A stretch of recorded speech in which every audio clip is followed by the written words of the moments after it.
Dernière ligne droite avant la Saint-Nicolas et confinement oblige, les parents font les courses du Grand Saint par Internet.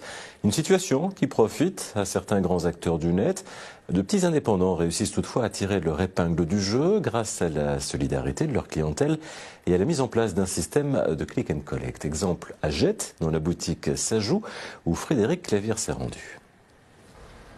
Les clients se présentent les uns après les autres devant la porte de ce magasin de jouets. À l'intérieur, Thierry et Amaya s'activent. Obligés de fermer la petite boutique, ils ont développé un système de click and collect qui fonctionne bien. Par téléphone ou par mail, les commandes affluent. Alors en fait, je réponds aux mails, aux nombreux mails qu'on reçoit, donc toute la journée, toute la soirée, même parfois la nuit. Donc là, j'en suis à 23h22 hier soir, donc j'en ai encore 37 à lire après celui-là. Et le temps que je fasse ça, d'autres vont arriver. Et en général, j'arrive à jour, donc à retrouver le temps réel au milieu d'après-midi, sauf exception, comme c'est le cas ici avec les livraisons qui arrivent en même temps et qu'on doit traiter aussi.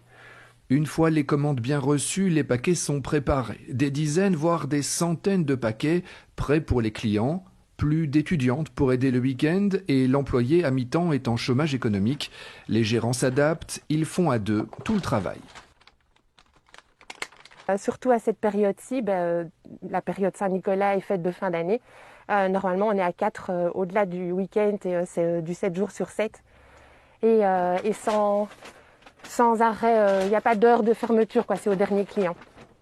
Pas de temps à perdre, c'est effectivement la période des cadeaux. Pour les magasins comme ceux-ci, c'est le moment le plus important de l'année.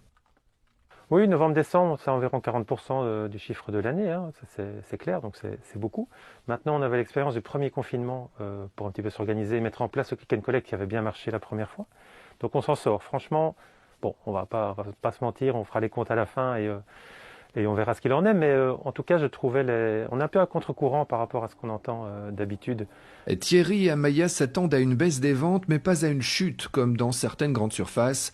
Les gérants de cette petite boutique constatent avec plaisir que les clients leur restent fidèles malgré ces temps difficiles.